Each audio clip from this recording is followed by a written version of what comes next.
Qozonni bosib olу. Jide tarixiy fakt. 1551 yılda Moskva bilan Qozon arasında kelishuv tuzila.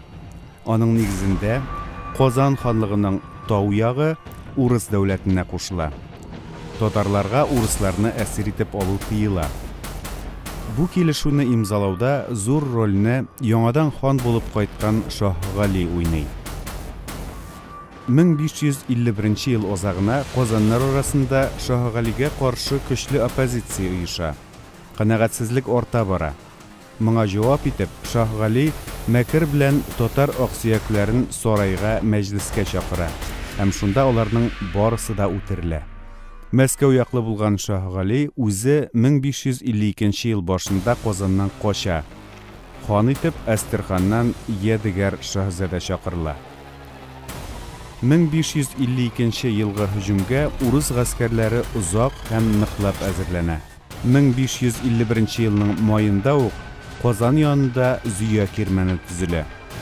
Yavuz Ivan artilleriyaga da zo'r umidlar bog'laydi. Qozonni olу uchun ko'p sonli to'plar keltirildi. Urus askarlari Qozonni 23 avgustda qamab ola. Qozonlar Kirmanni bir oylab saqlaydi. 2 oktyabr kunni Kirman divori shortlatila. Uruslar shaharga berib kira. Shundan so'ng shaharni to'lov boshlana. Shahar ichida so'g'ish Uzak masjid yonida davom etadi. Qozonlarni Qulsharif imom o'zi yetaklaydi. Ul shogirdlari bilan birga Jamih masjidini saqlab halak bo'ladi. Qozonlarning so'nggi so'g'ishi xon saroyi yonida bo'ladi. Shunda Yedigar xon asirlikka tushadi. Qozon askarining kichkina bir turkumigina qochib qutuladi.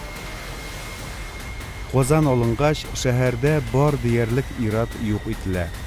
Irlardan bori Yedigar xongina eson qoladi.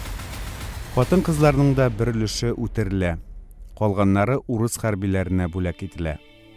Yavuz Ivan shaharni to'lovga beradi. Qozon xonligi baysizligi uchun so'g'ishlar dista yillar bo'yi davom etadi. Ilki xonliqning turli o'rinlarida bosh ko'taruvlar bo'lib turadi, lekin ular borisi-da rahimsiz ravishda bostiriladi. Tubakni uruslashtiruv boshlana. Tarixchilar Qozonning yovlab olinuvuna 3 tüp sabab keltirdi deb sanaydi.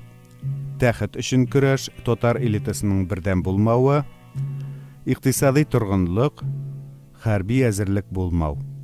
Sizningcha Qozonni oluning saboqlari nindi?